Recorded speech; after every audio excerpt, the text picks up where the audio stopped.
Hello everyone, welcome to my YouTube channel. इस video में हम आरआरबी जेई के सीबीटी 2 के लिए क्विक रिवीजन करेंगे और ये वीडियो मैंने अकॉर्डिंग टू सिलेबस ही बनाया है। सो देखो, आपके सिलेबस में गिवन है फर्स्ट मैकेनिक्स ऑफ स्ट्रक्चर में गिवन है stress and strain, shear force and bending moment, moment of inertia, stresses and beams, analysis of trusses और स्ट्रेन एनर्जी।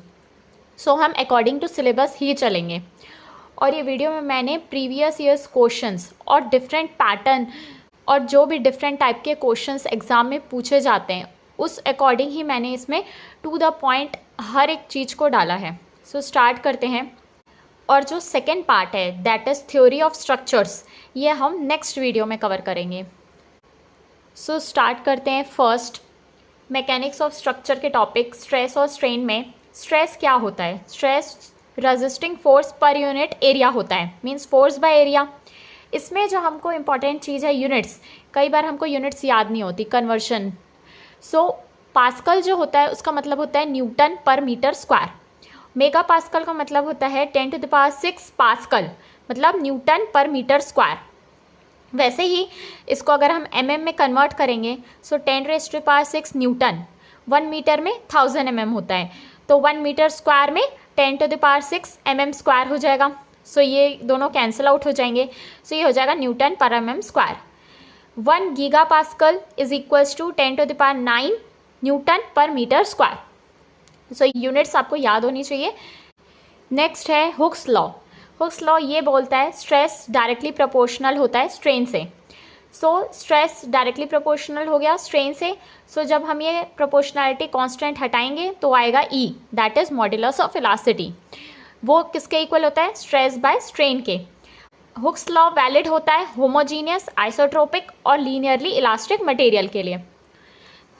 नेक्स्ट टॉपिक है हमारा stress strain curve for mild steel. Mild steel के लिए stress strain curve देखेंगे, इससे भी related कई बार questions पूछे जाते हैं। सो ये देखिए, ये आपका ग्राफ है स्ट्रेस और स्ट्रेन का।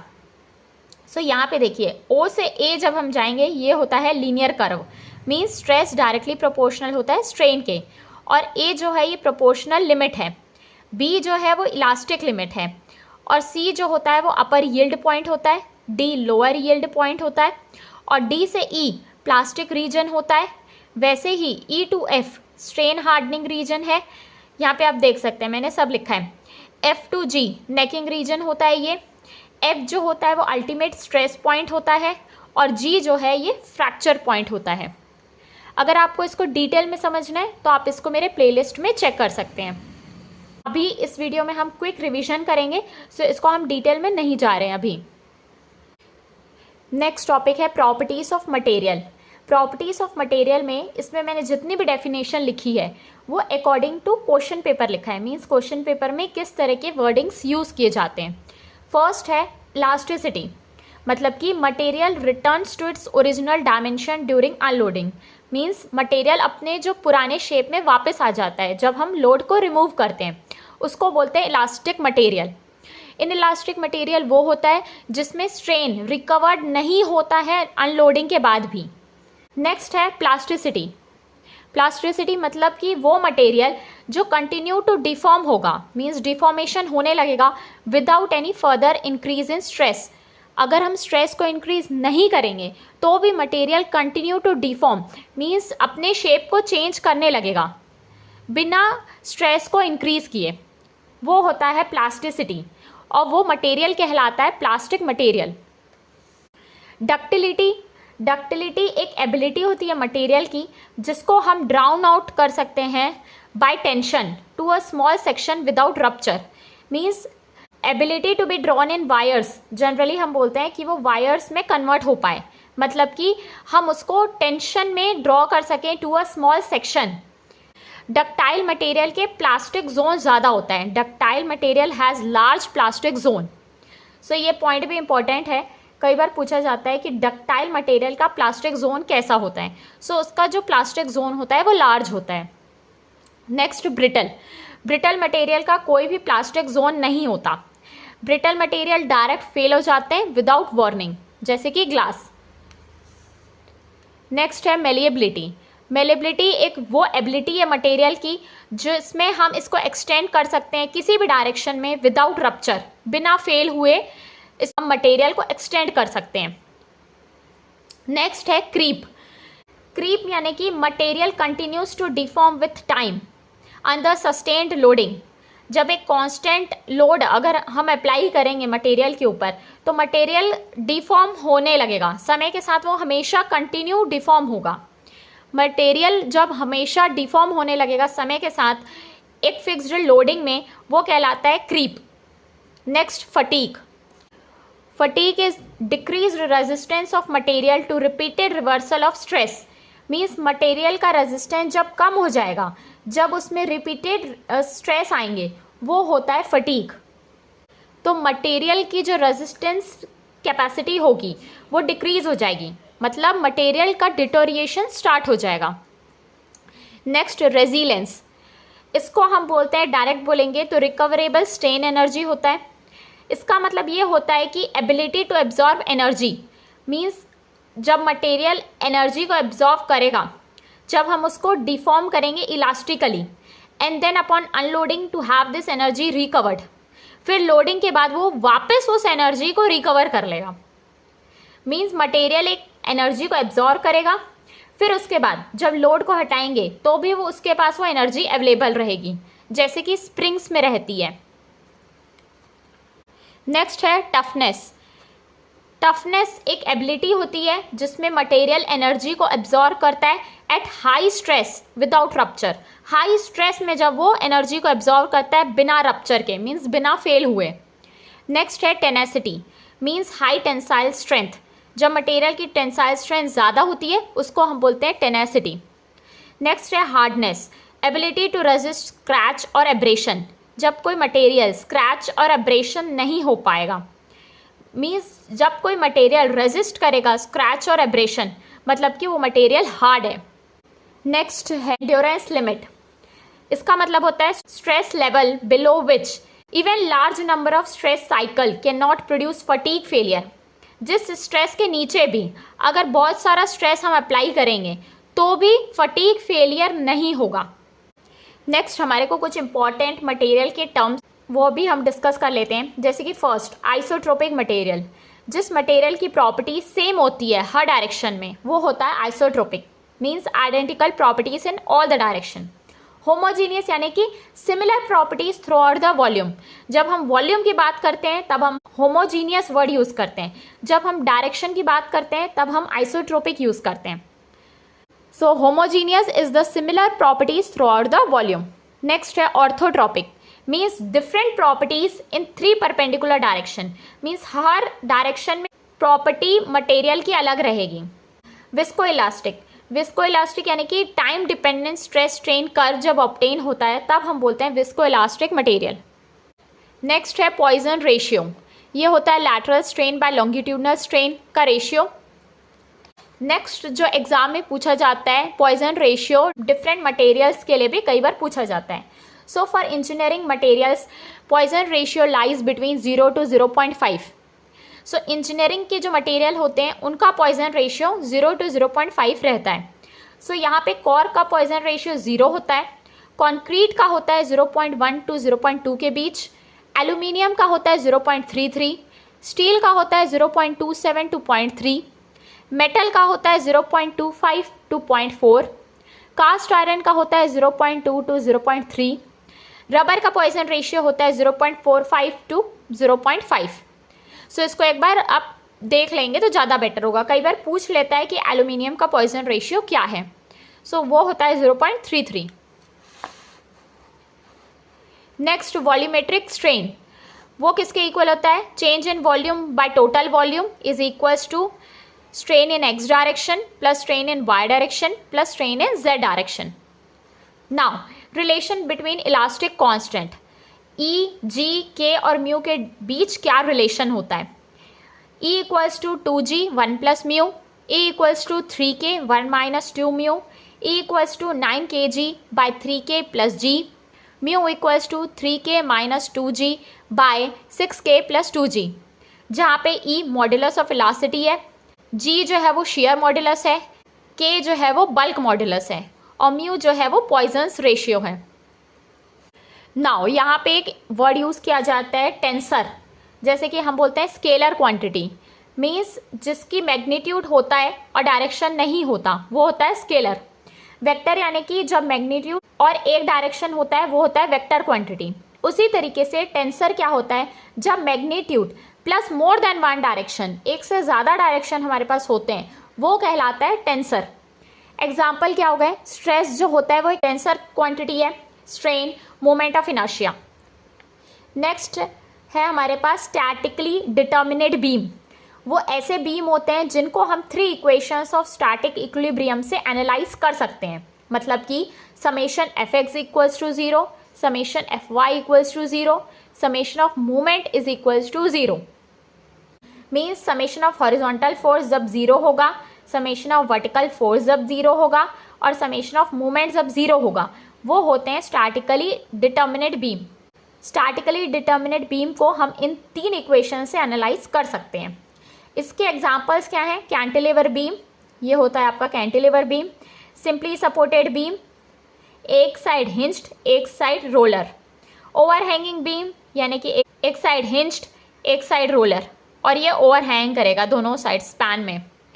सो ये होते हैं स्टैटिकली डिटर्मिनेट बीम। नेक्स्ट है स्टैटिकली इनडिटर्मिनेट बीम। जब भी नंबर ऑफ अननोन ज़्यादा हो जाएंगे, number of static equilibrium equations available, means हमारे पास 3 इक्वेशंस है, सो जब भी अननोन उनसे ज़्यादा हो जाएंगे, मीन्स मान लीजिए आपके पास 4 अननोन है और इक्विलिब्रियम इक्वेशन 3 है, तो वो बीम कहलाते हैं स्टैटिकली इनडिटर्मिनेट बीम। इस केस में क्या होता है, additional equations of compatibility, means हमको एक एडिशनल इक्वेशन की ज़रूरत पड़ेगी ताकि हम बीम को एनालाइज कर पाएँ। सो एग्जाम्पल क्या हो गया, फिक्स्ड बीम, ये इस तरीके से दोनों साइड फिक्स्ड रहता है। प्रॉप्ड कैंटिलीवर, ये हो गया आपका कैंटिलीवर, देन यहाँ पे roller support. Then continuous beam, आपके पास कंटिन्यूअसली सपोर्ट्स रहेंगे, ये होता है कंटिन्यूअस बीम। ये एग्जाम्पल हैं स्टैटिकली इनडिटर्मिनेट बीम के। नाउ शियर फोर्स में आपको कुछ साइन कन्वेंशन याद होना चाहिए, जैसे कि देखिए अगर आप ये साइन कन्वेंशन लेंगे यानी कि लेफ्ट साइड में अपवर्ड और राइट साइड में डाउनवर्ड, तो ये कहलाता है पॉजिटिव। अगर इसका उल्टा लेंगे, मीन्स यहाँ पे जब डाउनवर्ड हो जाएगा और राइट साइड में अपवर्ड, तो ये होता है नेगेटिव शियर फोर्स। आप कोई भी एक चीज़ को याद करके डायरेक्ट शियर फोर्स डायग्राम और बेंडिंग मोमेंट डायग्राम बना सकते हैं। Next sign convention bending moment का क्या होता है, लेफ्ट साइड से क्लॉकवाइज और राइट साइड से एंटी क्लॉकवाइज, ये होता है पॉजिटिव बेंडिंग मोमेंट, इसको हम सैगिंग बोलते हैं। और जब लेफ्ट साइड में एंटी क्लॉकवाइज और राइट साइड में क्लॉकवाइज होता है, ये होता है नेगेटिव बेंडिंग मोमेंट, इसको हम हॉगिंग भी बोलते हैं। Now relation between bending moment, shear force and loading. dv by dx equals to wx means slope of shear force diagram. ये जो स्लोप होता है d by dx यानी कि स्लोप हो गया। Slope of shear force diagram किसके equal होता है, intensity of distributed load, load के इक्वल होता है। वैसे ही dm by dx equals to v, मतलब कि slope of bending moment diagram equals to shear force at that section. Next है important concepts related to SFD and BMD। So आपको कुछ इंपॉर्टेंट पॉइंट्स याद होंगे, सो आप डायरेक्ट मल्टीपल चॉइस क्वेश्चंस में option select कर सकते हैं। सो ये कुछ पॉइंट्स याद रखना, जैसे कि अगर आपका टाइप ऑफ लोड कैंटिलीवर है, यहाँ पे एक पॉइंट लोड एक्ट कर रहा है, तो शियर फोर्स डायग्राम कांस्टेंट हो जाएगा और बेंडिंग मोमेंट डायग्राम लीनियर हो जाएगा। वैसे ही अगर UDL है कैंटिलीवर बीम में, तो शियर फोर्स डायग्राम लीनियर हो जाएगा और बेंडिंग मोमेंट डायग्राम पैराबोलिक हो जाएगा। वैसे ही सिंपली सपोर्टेड बीम में अगर पॉइंट लोड एक्ट करेगा, तो यहाँ पे शियर फोर्स डायग्राम कांस्टेंट हो जाएगा और बेंडिंग मोमेंट डायग्राम लीनियर हो जाएगा। अगर simply supported beam subjected to UDL है पूरे स्पैन में, तो शियर फोर्स डायग्राम लीनियर हो जाएगा और बेंडिंग मोमेंट डायग्राम पैराबोलिक हो जाएगा। वैसे ही अगर UVL है, मीन्स यूनिफॉर्मली वैरिंग लोड है सिंपली सपोर्टेड बीम में, तो शियर फोर्स डायग्राम पैराबोलिक होगा और बेंडिंग मोमेंट डायग्राम क्यूबिक होगा। इस रिलेशन को आप डायरेक्ट याद करेंगे तो आप पार्ट बाय पार्ट, मीन्स जो आपके पास बीम गिवन होगी क्वेश्चन में, उसको आप सॉल्व कर सकते हैं। सो इससे क्या होगा, ऑप्शन सिलेक्ट करना ईजी हो जाएगा। नेक्स्ट टॉपिक है centre of gravity of different geometrical figures. आपको सेंटर ऑफ ग्रेविटी भी डिफरेंट फिगर्स की याद होनी चाहिए, जैसे कि फर्स्ट ट्राइंगल है, सो इसका सेंटर ऑफ ग्रेविटी होता है h/3 डिस्टेंस फ्रॉम बेस। अगर ये h हाइट है ट्राइंगल की तो सेंटर ऑफ ग्रेविटी होगा h/3 फ्रॉम बेस से। अगर राइट सर्कुलर सॉलिड कोन है, सो ये कोन गिवन है, सो इसका सेंटर ऑफ ग्रेविटी होता है h/4 from the base. h जो है वो हाइट है कोन की, सो सेंटर ऑफ ग्रेविटी होगा h/4 from base. Next figure है हमारे पास ट्रैपीजियम। सो देखो इसका पैरेलल साइड a और b है और हाइट h है। तो अगर हम सेंटर ऑफ ग्रेविटी ट्रैपीजियम की हमको फाइंड करनी है तो हम कैसे लिखते हैं, 2a + b / a + b। Means जो स्मॉलर लेंथ की पैरेलल साइड होती है, सो स्मॉलर लेंथ क्या है a, सो इसको हम 2 टाइम्स लेते हैं। सो 2a + b / a + b into h/3 means जो टोटल हाइट होती है ट्रैपीजियम की इंटू h/3 फ्रॉम बेस। सो ये आ गया आपका सेंटर ऑफ ग्रेविटी। वैसे ही सेमी सर्कल का, इसकी सेंटर ऑफ ग्रेविटी होती है 4r/3π। r जो है वो रेडियस है। नेक्स्ट है हेमिस्फीयर, इसकी सेंटर ऑफ ग्रेविटी होती है 3r/8 में। Now centroid of composite area, जब हमको कंपोजिट एरियाज होंगे मीन्स एक से ज़्यादा एरिया मिक्स होंगे तो उसका सेंट्रॉइड हम कैसे फाइंड करेंगे, जैसे कि टी सेक्शन हो गया, आई सेक्शन हो गया, इनका जब हमको सेंटर ऑफ ग्रेविटी फाइंड करना रहेगा सो हम कैसे फाइंड करेंगे, इसका और इसका प्लस कर देंगे। सो वैसे ही इसका फॉर्मूला क्या होता है, xc = summation of I = 1 to n ai into xi bar by summation of ai। वैसे ही yc हो जाएगा summation of I = 1 to n ai y bar by summation of ai। So composite area का इस तरीके से हम सेंट्रॉइड फाइंड कर सकते हैं। नेक्स्ट टॉपिक सिलेबस के अकॉर्डिंग है हमारा मोमेंट ऑफ इनर्शिया। इसको हम सेकेंड मोमेंट ऑफ एरिया भी बोलते हैं। अगर मोमेंट ऑफ इनर्शिया ज़्यादा है मतलब बेंडिंग रेजिस्टेंस ज़्यादा है। यहाँ पे मोमेंट ऑफ इनर्शिया फाइंड करने के लिए 2 थ्योरम है। फर्स्ट है पैरेलल एक्सिस थ्योरम, सेकेंड है perpendicular axis theorem. Parallel axis theorem यानी कि जब हमको इस पैरेलल लाइन के according moment of inertia find करना रहेगा तो ये हो जाएगा IAB = moment of inertia about the centroidal means neutral axis plus AH², जहाँ पे A जो है वो एरिया है और H जो है वो डिस्टेंस है। नेक्स्ट थ्योरम है परपेंडिकुलर एक्सिस थ्योरम। इसमें हम परपेंडिकुलरली जो एक्सिस होती है या यहाँ पे Z एक्सिस हो गई, सो इसका moment of inertia about Z axis क्या हो जाएगा, moment of inertia about X axis plus moment of inertia about Y axis. Now moment of inertia of different section, हमको कुछ स्टैंडर्ड रिजल्ट्स हैं जो कि याद होने चाहिए। फर्स्ट है रेक्टेंगुलर सेक्शन, इसका moment of inertia about neutral axis होता है BD³/12, जहाँ पे B जो है वो विड्थ है और D जो है वो डेप्थ है। सेकेंड है सॉलिड सर्कुलर सेक्शन, इसका moment of inertia about neutral axis होता है πD⁴/64, जहाँ पे D जो है वो डायमीटर है। नेक्स्ट है हॉलो सर्कुलर सेक्शन, इसका moment of inertia about neutral axis होता है π/4 R⁴ माइनस स्मॉल r⁴। ये इनसाइड रेडियस r हो जाएगा और आउटसाइड रेडियस R हो जाएगा। ये हॉलो सेक्शन है हमारा। ट्रायंगुलर सेक्शन का moment of inertia about neutral axis हो जाएगा 1/36 BH³।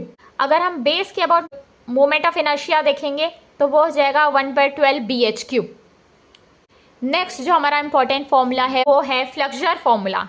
ये है M/I = F/y = E/r, जहाँ पे M जो है वो बेंडिंग मोमेंट है, I जो है वो मोमेंट ऑफ इनर्शिया है, F जो है वो बेंडिंग स्ट्रेस है at a distance y from the neutral axis, E जो है वो मॉड्यूलस ऑफ इलास्टिसिटी है, R जो है वो रेडियस ऑफ कर्वेचर है, y जो है वो डिस्टेंस होता है न्यूट्रल एक्सिस से एक्सट्रीम फाइबर का। सो सेक्शन मॉड्यूलस किसके इक्वल होता है, I/Ymax। Now important relation of section modulus, कई बार सेक्शन मॉड्यूलस से रिलेटेड भी क्वेश्चन आ जाता है कि किसका सेक्शन मॉड्यूलस ज़्यादा होगा। सो इसको आप डायरेक्ट याद कर सकते हैं। सेक्शन मॉड्यूलस I सेक्शन का ज़्यादा होता है, then T section, then rectangular section, then square section, then circular section, then triangular section, then last is rhombus. इसको याद करने की मैं एक ट्रिक बता देती हूँ। जैसे कि सेक्शन मॉड्यूलस आपका I/Y होता है, सो इसकी यूनिट क्या हो गई, I की यूनिट होती है mm⁴ और Y जो होता है वो mm में होता है, तो यूनिट सेक्शन मॉड्यूलस के किसके इक्वल हो गई, mm³ की, यानी कि वॉल्यूम के, वॉल्यूम यानी एरिया और लेंथ।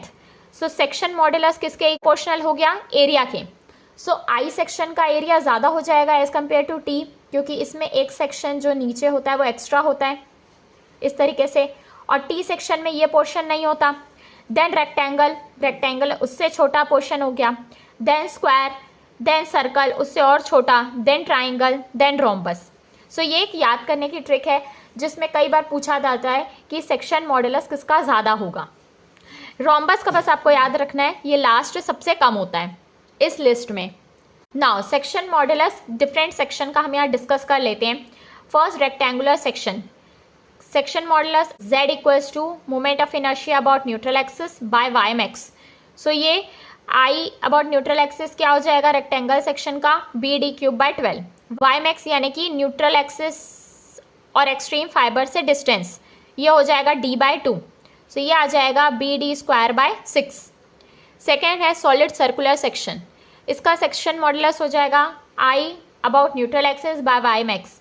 सो I क्या होता है π/64 D⁴, और वाई मैक्स क्या हो जाएगा D/2। सो ये हो जाएगा π/32 D³। वैसे ही हॉलो सर्कुलर सेक्शन का क्या हो जाएगा, z इक्वल्स टू I/y, ये हो जाएगा pi capital R⁴ minus small R⁴ by 4r। Next है ट्राइंगुलर सेक्शन, इसका z हो जाएगा moment of inertia about neutral axis by Y max. So ये हो गया BH³ bye 36 bye 2h bye 3, ये हो जाएगा BH² by 24। So section modulus आ जाएगा BH² बाय 24। अगर आपको इसको डिटेल में पढ़ना है तो आप उसको मेरे चैनल में लेंथ ऑफ मटेरियल के प्लेलिस्ट में चेक कर सकते हैं। Shear stress at the level y from neutral axis किसके इक्वल होता है, V into AY bar by I into B, जहाँ पे V जो है वो शियर फोर्स है और AY बार जो है वो मूवमेंट ऑफ एरिया है ऑफ सेक्शन का above the level at which shear stress is to be find out, जहाँ पे हमको शियर स्ट्रेस फाइंड करना है उसका मूवमेंट ऑफ एरिया है। नेक्स्ट I जो है वो मूवमेंट ऑफ इनर्शिया है पूरे कंप्लीट सेक्शन का अबाउट न्यूट्रल एक्सिस, और B जो है वो विड्थ ऑफ द सेक्शन है जहाँ पे हमको शियर स्ट्रेस को फाइंड करना है। सो आप देख सकते हैं शियर स्ट्रेस जो है वो इन्वर्सली प्रोपोर्शनल है विड्थ के, मीन्स विड्थ ज़्यादा होगा तो शियर स्ट्रेस कम होगा, अगर विड्थ कम है तो शियर स्ट्रेस ज़्यादा होगा। नाउ शियर स्ट्रेस से रिलेटेड कुछ इंपॉर्टेंट रिलेशन है। फर्स्ट है रेक्टेंगुलर सेक्शन, इसका maximum shear stress neutral axis में होता है जो कि किसके इक्वल होता है 3/2 टाइम्स ऑफ V/BD। V जो है वो शियर फोर्स है और B इंटू D एरिया है रेक्टेंगुलर सेक्शन का। वैसे ही सर्कुलर सेक्शन में maximum shear stress neutral axis में होता है, ये किसके इक्वल होता है 4/3 इंटू V/π/4 D², ये एरिया हो गया। सो सर्कुलर सेक्शन का एरिया यही होता है। नेक्स्ट है ट्राइंगुलर सेक्शन, इसका जो shear stress about neutral axis होता है यानी कि मैक्सिमम शियर स्ट्रेस वो होता है 4/3 times of B by area. So area क्या हो जाएगा ट्राइंगुलर सेक्शन का BH/2। नेक्स्ट यहाँ पे पॉइंट है शियर सेंटर। शियर सेंटर क्या होता है, शियर सेंटर एक वो पॉइंट है जहाँ पे लोड जब हम अप्लाई करेंगे तो जीरो ट्विस्टिंग मूवमेंट होगा उस सेक्शन में। Shear center is a point through which the load must be applied to produce zero twisting movement on the section. Location of shear center of a channel section. ये भी कई बार पूछा जाता है कि shear center channel section का कहाँ होता है। सो ये हो गया आपका E, ये कहाँ होता है B² H² × T by 4I, जहाँ B जो है वो विड्थ ऑफ फ्लैंज है, ये आपका फ्लैंज की विड्थ है B। H जो है वो डेप्थ ऑफ वेब होता है between the centre of flanges, means ये आपके फ्लेंज के सेंटर से, दोनों फ्लेंज के सेंटर से जो डिस्टेंस है वो h होता है। T जो है वो थिकनेस ऑफ फ्लेंज है, यहाँ पे ये T फ्लेंज की थिकनेस है। I जो है वो मोमेंट ऑफ इनर्शिया होता है चैनल का about the axis of bending, axis of bending के अलाउंग, और E जो है वो डिस्टेंस ऑफ शियर सेंटर है outside the channel section, means ये चैनल सेक्शन के बाहर, from the mid thickness of the web, ये वेब के मिड थिकनेस से। नेक्स्ट टॉपिक है हमारा analysis of trusses. So truss क्या होता है, ट्रसेस आर स्ट्रक्चरल फ्रेमवर्क, ये एक फ्रेमवर्क होता है जो कि कंपोज होता है स्ट्रेट मेंबर्स। इसमें क्या होता है, मेंबर्स होते हैं कनेक्टेड एट देयर एंड्स, ये कनेक्टेड होते हैं आपस से एंड्स में to form a stable structure. So ये एक स्टेबल स्ट्रक्चर फॉर्म करते हैं। ये कहाँ कहाँ यूज़ होते हैं? ब्रिजेस में, रूफ्स में और टावर्स में। पर्पस ऑफ ट्रस एनालिसिस, हम ट्रस एनालिसिस इसलिए करते हैं ताकि हम फोर्सेस फाइंड कर सकें हर मेंबर में, ताकि हम ये देख पाएँ कि जो हमारा स्ट्रक्चर है वो सेफ है और इफ़िशियंट है। नाउ कुछ एजप्शंस लिए जाते हैं ट्रस एनालिसिस के लिए।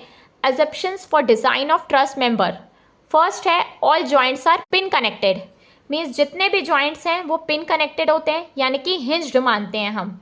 Second, loads are applied only at the joints, हम ये मानते हैं कि लोड्स को हम जॉइंट में ही अप्लाई कर रहे हैं। Third, self weight of the member is usually negligible, जो मेंबर्स का सेल्फ वेट होता है उसको हम नेग्लेक्ट करते हैं। नेक्स्ट है method of analysis of statically determinate and stable truss. कौन कौन से मेथड यूज़ किए जाते हैं स्टैटिकली डिटर्मिनेट के लिए? सो फर्स्ट है मेथड ऑफ जॉइंट, सेकेंड होता है method of section. Method of joint में क्या करते हैं, हम हर जॉइंट को हम एनालाइज करते हैं दो इक्वेशन ऑफ इक्विलिब्रियम से, that is summation of F X equals to 0 means summation of horizontal force को 0 करते हैं, और summation of F Y 0 means summation of vertical force को हम 0 करते हैं। नेक्स्ट मेथड ऑफ सेक्शन में क्या करते हैं, हम एक सेक्शन को कट करते हैं ट्रस के बीच से, इस तरीके से कट करते हैं कि वहाँ पे मैक्सिमम 3 मेंबर्स आए जिनके फोर्सेस अननोन हैं। सो यहाँ पे जो हम इक्वेशन यूज़ करते हैं वो है summation F X 0, summation F Y 0, summation of moment 0। So यहाँ पे हम 3 इक्वेशंस यूज़ करते हैं। Now important methods and trusses are, कुछ इंपॉर्टेंट मेथड्स यहाँ पे ट्रस के थ्योरी में गिवन है कि आपको सिर्फ इतना ही पढ़ना है। फर्स्ट है मैक्सवेल डायग्राम, ये यूज़ किया जाता है फोर्सेस इन बार मेंबर्स को फाइंड करने के लिए। सेकेंड है हिनेबर्ग मेथड, ये बेस्ड होता है सब्सटीट्यूट मेंबर के कंसेप्ट पे। नेक्स्ट है न्यूमार्क्स मेथड, ये फाइंड करता है डिफ्लेक्शन बाय न्यूमेरिकल प्रोसीजर। जब एक न्यूमेरिकल प्रोसीजर किया जाता है डिफ्लेक्शन फाइंड करने के लिए, वो होता है न्यूमार्क्स मेथड। लास्ट है विलॉट मोहर डायग्राम, ये फाइंड करता है displacement of joint in a truss. जब भी ट्रस में हमको डिस्प्लेसमेंट फाइंड करना है जॉइंट्स का, तब हम विलॉट मोहर डायग्राम यूज़ करते हैं। नेक्स्ट टॉपिक है स्ट्रेन एनर्जी। स्ट्रेन एनर्जी क्या होता है? स्ट्रेन एनर्जी एक इंटरनल एनर्जी स्टोर्ड होती है किसी भी स्ट्रक्चरल एलिमेंट में जब वो डिफॉर्म होता है अंडर लोडिंग के समय। So strain energy is the internal energy stored in a structural element due to deformation under loading. First, strain energy in axially loaded bar. So ये आपका एक्सियली लोडेड बार हो गया, यहाँ पे load P axial force act कर रहा है, L जो है वो लेंथ ऑफ बार है, A जो है वो क्रॉस सेक्शनल एरिया है। सो यहाँ पे स्ट्रेन एनर्जी U हो जाएगा P²L/2AE, जहाँ पे P एक्सियल फोर्स है, L जो है वो लेंथ ऑफ मेंबर है, A जो है वो क्रॉस सेक्शनल एरिया है, और E जो है वो यंग्स मॉडुलस यानी कि मॉडुलस ऑफ इलास्टिसिटी है। नेक्स्ट टॉपिक है strain energy in truss member. जब हमको स्ट्रेन एनर्जी ट्रस में फाइंड करनी रहेगी, वो किसके इक्वल हो जाएगी? समेशन ऑफ P²L/2AE, मीन्स हर मेंबर का स्ट्रेन एनर्जी को हम ऐड कर देंगे। नेक्स्ट है strain energy per unit volume. इसका फॉर्मूला क्या होता है? Half of stress into strain. So ये जो पूरे पॉइंट्स हैं मैंने एग्जाम से रिलेटेड बताया है, जो कि आपके लिए बहुत हेल्पफुल रहेगा RRB JEE के CBT 2 के लिए। सो अगर आपको ये वीडियो पसंद आया, सो प्लीज़ वीडियो को लाइक करें एंड मेरे चैनल को सब्सक्राइब करें। Thank you.